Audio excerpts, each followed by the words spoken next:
What is up, everybody? I'm NoLucksGiven and happy Gwensday. Today we are going to be talking about the Enchanted Clocktower, which was a treasure that was so powerful and so swingy that the devs decided to remove it. And one hero that it was really powerful and swingy on was Gwen, because it allowed you to grab an upgraded tier 6 unit super early in the game.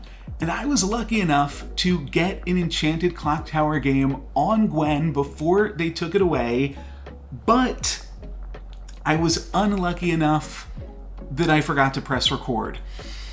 Really awkward. I did notice before the game was over, so the last 9 or so minutes of this video are going to be actual gameplay footage as normal. However, the first 2/3 of this game, I just totally forgot to record. So I figured what I would do is kind of break down the earlier parts of this game leading into the end game, and also have timestamps down below if you want to skip ahead. But basically, this video is going to get broken down into 4 parts. The early game in the beginning is basically how I got the Enchanted Clocktower. Then I will talk about my Enchanted Clocktower turn, and it won't feature footage from this game, but I will throw in some other footage from a different Enchanted Clocktower game that I talk about. And then we will look at the mid to late game, kind of how I use those Clocktower turns to transition into the late game and remain powerful. And then finally the end game, which, like I said, will have actual game footage. But yeah, unfortunately don't have the actual footage for the most part, but hopefully you guys still enjoy it. I'll throw some images up on the screen and stuff so you can more easily follow along. The game started out with me seeing a goat, a black cat, and a labyrinth minotaur in the opening shop, as well as a shard of the Ice Queen.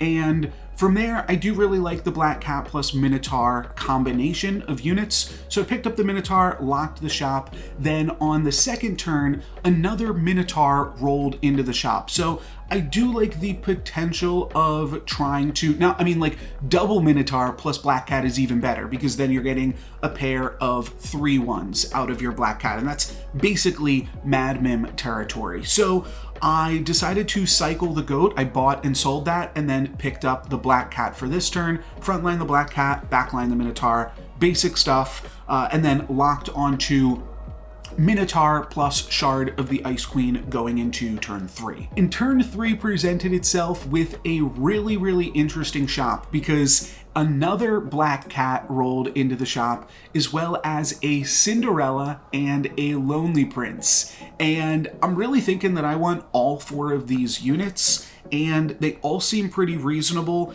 I think it can be very awkward to Shard of the Ice Queen a Lonely Prince, but I'm thinking that if it rolls into either a black cat or a minotaur, we'll be able to pick up an early treasure, and that could be pretty cool. So I decided to pick up Cindy and Lonely, and then I use Shard to flip the Lonely, and that becomes a black cat itself. So now I've got 2 black cats, and there's another black cat in the shop, so I go ahead and lock onto those units. On 3.0, I find a Brave Princess, so kind of just have to pick that up, especially because I really am now trying to hunt for tier 3 treasures on Gwen. And that's an important thing to bring up, because while it is fun, I think it does also bring a new element to Gwen. Now, there's a bunch of tier 3 treasures, so chances are you probably aren't going to find the Enchanted Clocktower, but it is just a huge power spike, more than any other hero when you can find it.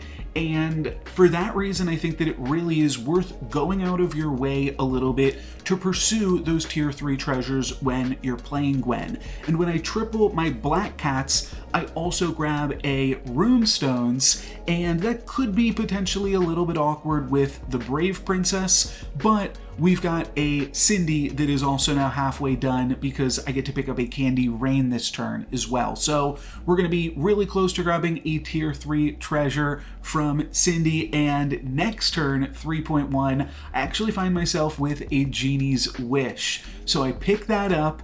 That turns the, I just get like a magic research off that or something, not a huge deal, but that flips the Cindy and gives us our tier 3 treasure. I don't even know what the other options are, and I didn't write them down because I saw the Enchanted Clocktower and just immediately clicked it. That is just such a clear and obvious choice. From there, I had 5 gold left, so I picked up a second Minotaur and picked up a Vampire as well, just to go along with some of those units and continue to be strong. But Enchanted Clocktower on 3.1 is really, really good. So next turn, we get to try to hunt for some level 6 units. Now, the trick with this Clocktower is because it is only turn 6, we only have 7 gold. My first shop didn't really have anything to work with. I think it had like some court wizards, some level 4 and level 5 good units, nothing that was really impressing me too much, but I roll and then I find the Great Pumpkin. So that is obviously a really interesting unit. I think I might have talked about that in my patch notes as well, and I wasn't sure if that would be a good unit or not to pick up because you're not going to have any other high level evil units to work with it, so it can't really do that much. But the one thing that I underestimated about this pumpkin is that it is just a 10-10 unit, and that is already pretty big, and then it is going to summon probably another 10-10 unit. So that is a bunch of stats for this stage of the game, and then of course you can knighthood it and make it into a 2020 that spawns like a 2020 if you're getting like a 9 Sea Terror or a Siren or some pigs. There's a lot of really good tier 5 units that it can spawn. However, that's not what I did. I didn't knighthood it this first turn because also in the shop along with the Great Pumpkin was a Feed the Kraken. And I thought that this might be a little bit awkward to not just knighthood the pumpkin immediately, but I wanted to roll and see if we could pick up some other things. So I've already purchased the pumpkin, I feed Cindy to the Kraken, and then I'm able to roll 2 more times on the first roll. Basically just a bunch of crap, no level 6 units. I did see a knighthood there, which kind of made me scratch my head until I realized that it would be like 5 turns till I'd even be able to cast this knighthood, though it would be kind of cheeky. I could like sell some units next turn, knighthood the pumpkin, and then still have the knighthood in my hand to be able to spend on something else. But wind up rolling 1 more time into Gumblegore plus a Nyan Sea Terror, and this was a great lock for me. Gumblegore, just really strong at this point in the game, isn't necessarily something that you need to knighthood because I'm not sure if I'm going to hang on to it forever, but it will be really good because it will like pump up my Black Cat, pump up my Vampire, and then pump up the things that spawn out of the pumpkin. And then if it ever gets killed in combat before the pumpkin dies, then I'm spawning an additional tier 5 unit. And Nyan Sea Terror, I think, is just a good unit to have a 10-10 and be able to pick that up. I'm not really worried about its ability other than its ability to summon a 4-cost unit because of the Great Pumpkin. So I lock onto both of those. Plan is to pick those up in some capacity over the next turn or turns, and I think I find them both on the next turn actually. And there's also Hermes Magic Beans as the spell in the shop. So I pick up the pumpkin for this turn, lock onto the other 2, and the pumpkin actually does a great job. I believe this is the combat.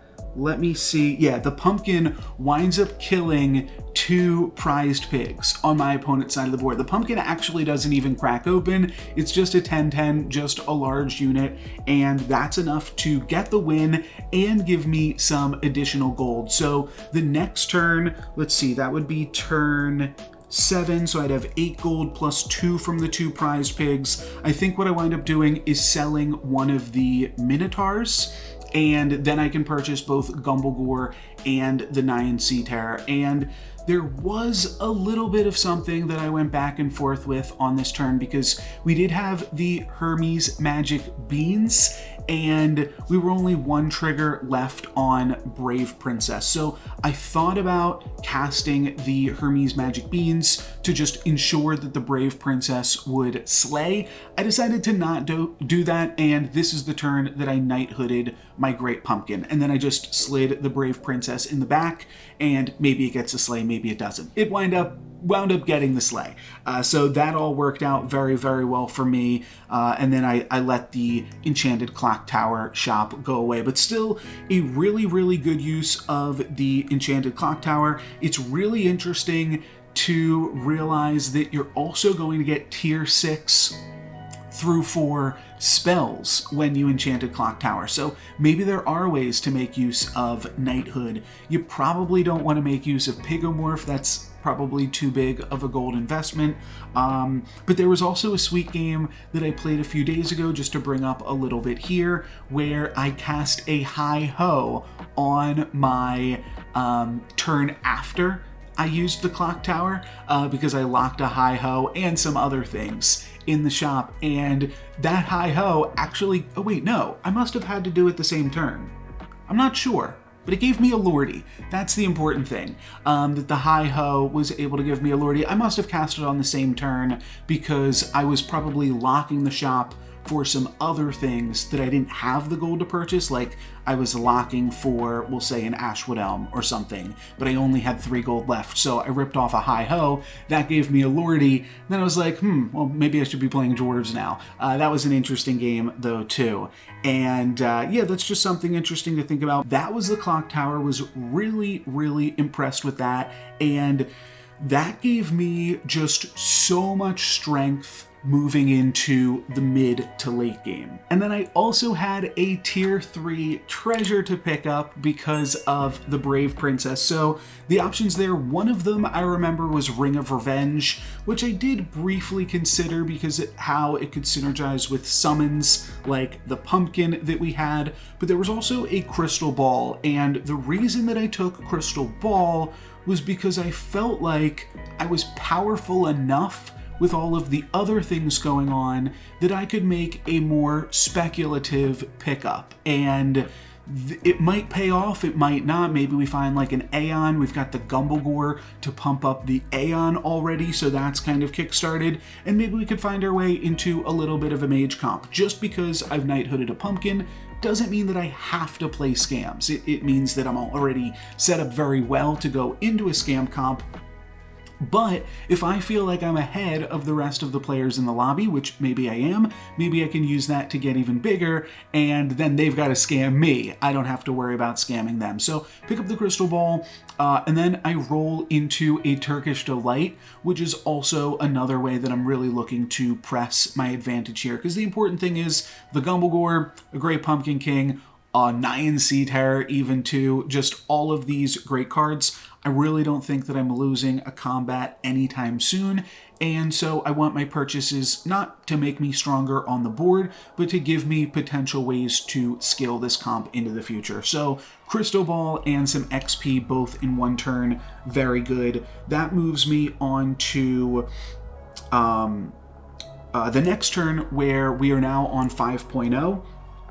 And I get to pick up another Nyan Sea Terror. That gives me a tier 5 treasure, which is another way to make me a whole bunch stronger. And this was definitely an interesting pickup. One of the options was Hand of Midas, a little bit awkward on 5.0. Another option was Staff of the Old Toad, which very well might have just been the pick. But I decided to take Monkey's Paw because we've got the Great Pumpkin going on right now, and that's just going to be so many additional stats for the Great Pumpkin. One of the reasons that I'm a little bit iffy on the Paw is I want to play 7 units eventually, and I don't know if I really need the stats from the Paw eventually, but I will be able to make use of them right now. It'll just help me stay strong, giving those stats to the Gumblegore, giving those stats to the Black Cat. All of that is really great. And then I spend the next 2 turns, including this one, just picking up some additional scam units. We grab some Medusas, we grab some Cupids. And the other thing that I do on 5 oh yeah, this is actually next turn, now that I think about it. On 5.1, I True Love's Kiss the Nyan Sea Terror into a Hercules, an upgraded Hercules. So really, really strong stuff. It's a 40-40. I put it in front of the Gumblegore. Actually, it's a 45-45 because of the monkey's paw. I put it in front of the Gumblegore. It's got 55 attack. So that's able to complete in one combat, and that gives us a look at some tier 6 treasures. And the options for those tier 6 treasures were, I believe one was Embiggening Stone, the other one was Spear of Achilles, which does seem like it could be good, but the other option was Wand of Weirding. And we're kind of in this scam comp, not really finding any other type of comp to move into, didn't see any Aeons, and now I've picked up like some Medusas and Cupids at this point. Though, yeah, probably one Medusa and one Cupid at this point, if I remember correctly. So I'm thinking that I just want to take Wand of Weirding here. Maybe I can just crush this lobby quickly. One thing that is important to point out is that when my opponents are able to crack my pumpkin, they just take a ton of damage because I spawn a full board of upgraded evil units. And that took out one of my opponents. I hit one for 17 and then I hit another one for 18. So we're ending this game pretty quickly with this upgraded pumpkin. So I take the Wand of Weirding, hoping to get some scam action going on. And then on 4.2, I think I cast like a spinning gold or something. I didn't write that down. But I'm also casting just like shrivels and things, mostly just some small spells. I think that you'll see in the Endgame clip, I roll past a Storm King and it's like a 50-50 just because I'm just casting like little spells here and there.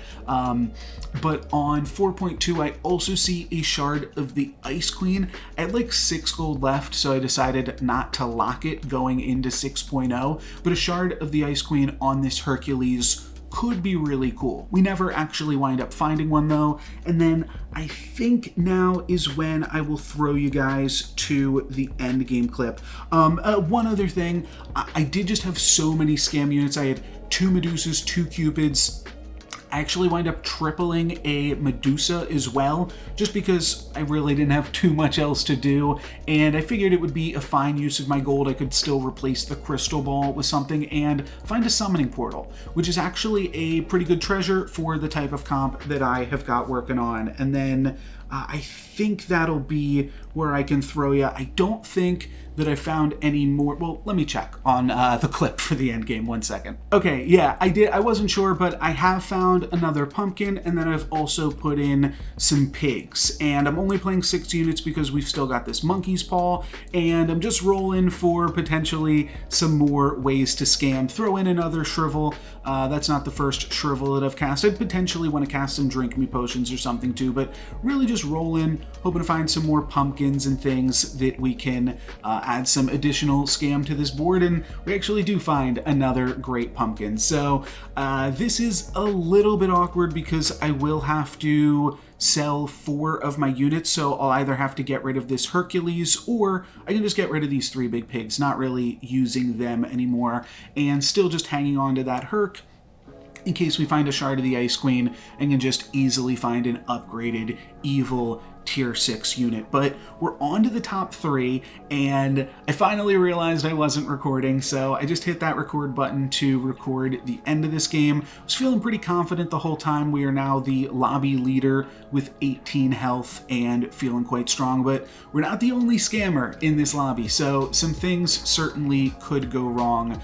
We do just have a bunch of pumpkins, but this Horde Dragon has got Mimic Chest plus Monkey's Paw, so some interesting things could happen. We shall see.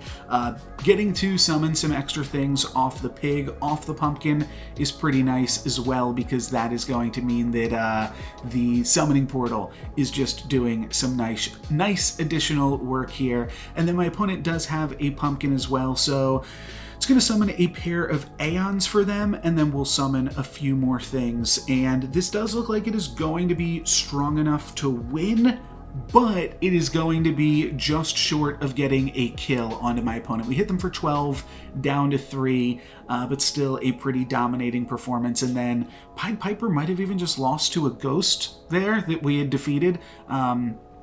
So, yeah, I'm not feeling too bad about my endgame prospects here. And we have the option to pick up a level 6 treasure or even a level 7 treasure out of the Pandora's box. But I think that the Phoenix Feather is going to be good enough. And from there, I am thinking I might want to replace the Summoning Portal, but I probably just want to replace the Monkey's Paw, especially when there is another player in the lobby trying to scam. You just want to play 7 units. It just drastically reduces your chances of getting counter scammed. Then I throw out a Genie's Wish, find a Pigomorph, and a Beauty's Influence for the Cupid. So a little bit troll, I'll be looking to replace the Cupid now, but I don't want to put in this Hercules because I want the Phoenix Feather to work with one of my pumpkins. So a little bit of awkward stuff going on here. It looks like I'm only playing 5 units, which is a little bit scary, but one of these pumpkins is going to resummon, and both of these pumpkins are going to totally repopulate my board. So I'm not super worried that I am playing some units down here, and I think that I will be okay, though trying to scam a summons comp can be a little bit tricky. We do take out their Vulture, so we take out one of my opponent's huge payoff cards, and we get to Phoenix Feather the pumpkin, so that is really going to be a good help too, but we're not really summoning that many things, and we will have to find a way to deal with my opponent's Bear Stain before they crack into the pig. So this could get a little bit awkward here. I think that we do actually wind up losing this combat and taking a little bit of damage, it looks like, but not going to be too bad for us. We only take 9 down to 9, and now we are up against the Ghost. So yeah, definitely a little bit awkward. I wind up picking up some pigs just so that way we can play more evil units, and the plan is for me to cut this Cupid. And cutting this Cupid for a Croc spell seems like a great use of my time. Again, we're going to wind up playing down a few units on this board, but we are going to be adding tier 6 units to our pumpkin pool. So we're going to double Croc here. So now if that Croc dies, and I'll wind up switching the order of these pumpkins eventually too, just because we don't have too many units. So the Croc will die, the Croc will die, and then the pumpkin will die, assuming that my units die in this order. And then when the pumpkin respawns, it will think that 3 tier 6 evil units have died because the Croc, and the pumpkin itself. So now we have made our pumpkin pool really a lot better, and we'll see that'll be a big help for us in this one against the Sad Drac that we just recently hit for a whole bunch of damage, but we'll see if we can do it again. They are out here for revenge, and they are a Slay comp, so they've scaled a little bit for us here, and they've got the Lightning Dragon. They take out our Medusa with a Shrivel, and then Lightning Dragon is going to go in on our pumpkins. But our first pumpkin to die will always respawn, so that gives us some nice stuff going on here. And then my opponent is going to fail to steal with the Siren against the pigs because they don't have any slots. So we will have to do some nice stuff here, but now their backline is attacking,